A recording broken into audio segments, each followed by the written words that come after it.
దాని మీద గవర్నర్ గారి ప్రసంగం గ్రామీణాభివృద్ధి ప్రాముఖ్యత గురించి చాలా బలంగా నొక్కి చెప్పారు. రాష్ట్ర అభివృద్ధి గ్రామాలే బలమైన పునాదికి ఈ ప్రభుత్వం నమ్మి ఆచరించి చూపిస్తుంది. గ్రామ సభల నిర్వహణ, ఉపాధి హామీ పనులు, గ్రామీణ మౌలిక వనరుల అభివృద్ధి, తాగునీటి సరఫరా, పారిశుద్ధ్య సౌకర్యాల ఒక ఉద్యమంగా పల్లి పండుగని ముందుకు తీసుకెళ్తున్నాం అధ్యక్ష. ఈ ప్రయత్నాల ద్వారా విజన్ 2047కి అనుగుణంగా మన రాష్ట్రంలోనే దేశంలోనే నెంబర్ 1 లక్ష్యంగా నిలబెట్టాలని మనస్ఫూర్తిగా మేమందరం కృషి చేస్తున్నాం అధ్యక్ష. అదేవిధంగా రాష్ట్రంలో ప్రతి ఇంటికి స్వచ్ఛమైన తాగునీరు అందించేందుకు ప్రతి ఇంటికి పంప్ కనెక్షన్, నీటి కనెక్షన్ ఇవ్వాలనే ఉద్దేశంతో కేంద్ర జలశక్తి సహకారంతో ఆధ్వర్యంలో చేపట్టిన జలజీవన్ మిషన్ గత ప్రభుత్వం నిర్వీర్యం చేశారు. దాన్ని ఎక్కడ పైప్ లైన్లు వేస్తున్నాం, ఎందుకు వేస్తున్నాం కూడా తెలియకుండా నీటి వనరులు లేని చోట పైప్ లైన్లు వేశారు. అలా నిధులను చాలా దుర్వినియోగం జరిగింది. ఇప్పుడు దాన్ని ముందుకు తీసుకెళ్తున్నాం అధ్యక్ష. అలాగే మేము వచ్చినప్పుడు ఎన్నికల సమయంలో కుల గణన మాత్రమే కాదు, యువతలో నైపుణ్య గణన జరగాలని మేమందరం కోరుకున్నాం అధ్యక్ష, గౌరవ ముఖ్యమంత్రి గారి ఆధ్వర్యంలో.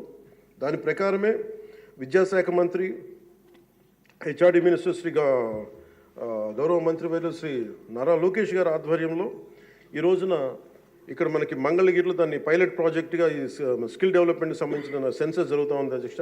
మనస్ఫూర్తిగా వారికి నా ధన్యవాదాలు కృతజ్ఞతలు తెలియజేస్తాను అధ్యక్ష.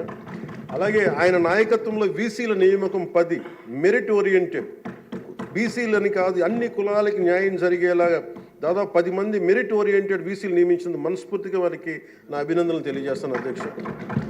అదేవిధంగా సామాన్యులకి వైద్య ఖర్చులు భారం కాకూడదనే ఉద్దేశంతో ఎన్నికలు ఇచ్చిన హామీ ప్రకారం 25 లక్షలు, 2.5 లక్షల నుంచి 25 లక్షల ఆరోగ్య బీమా అందించే లక్ష్యంతో ప్రణాళికని సిద్ధం చేస్తున్నందుకు మనస్ఫూర్తిగా ముఖ్యమంత్రి గారికి నా ధన్యవాదాలు తెలియజేస్తాను.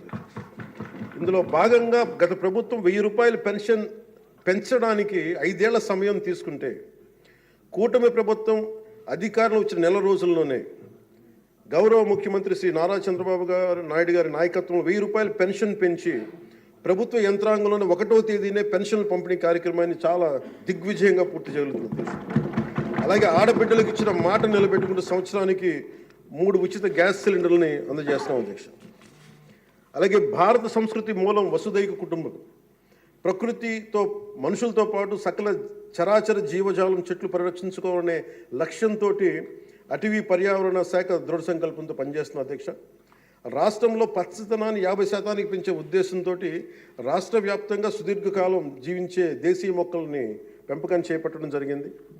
అలాగే ప్రత్యేక దృష్టి మనకి మన్యం, పార్వతీపురం, చిత్తూరు జిల్లాలో కూడా అటవీ ఏనుగుల నుండి రైతులు తరచుగా ఎదుర్కొంటున్న సమస్యలను పరిష్కరించేందుకు కర్ణాటక రాష్ట్ర ప్రభుత్వంతో కూడా forest minister Shri Karnataka forest minister Eshwar Khandre గారికి కూడా నేను వెళ్ళి కలవడం జరిగింది అధ్యక్ష.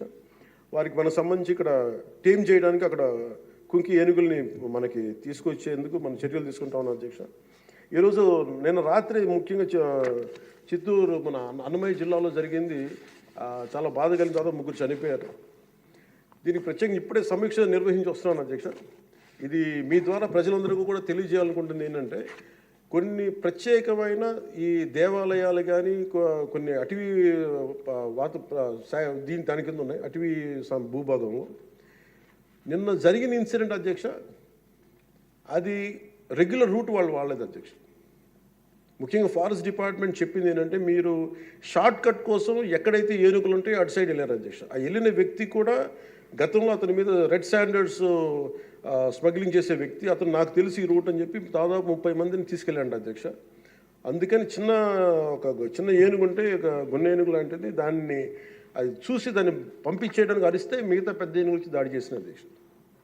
అందుకే ప్రత్యేకించి ఈ ఏనుగులు సంచరించే ప్రాంతాల నుండి ప్రజలందరికీ కూడా మీ ద్వారా నేను తెలియజేస్తుంది, మీరు ప్రిస్క్రైబ్డ్ రూట్స్లోనే మీరు దయచేసి ఫారెస్ట్ ఎవరైతే నిర్దేశించిన రహదారిలోనే వెళ్ళండి మీరు అని చెప్పి మీరు దయచేసి మీ ఉద్దేశం తెలియజేస్తాం. లేదంటే అవి వాటి ఉంటున్న ఏరియాలోకి, మన ప్రాంతాల్లోకి వెళ్ళి మనం ఆపదను కొని తెచ్చుకుంటామని మీకు తెలియజేస్తూ, వాళ్ళకి ప్రజలు కూడా దీన్ని తెలుసుకోవాలని మీ ద్వారా తెలియజేస్తాను అధ్యక్ష.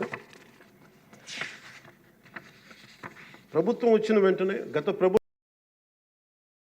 చేసిన వాళ్ళు కూడా 77 ఎకరాలు అధ్యక్ష, 77 ఎకరాల అటవీ భూమిని వాళ్ళు అన్యాక్రాంతం జరిగింది అధ్యక్ష.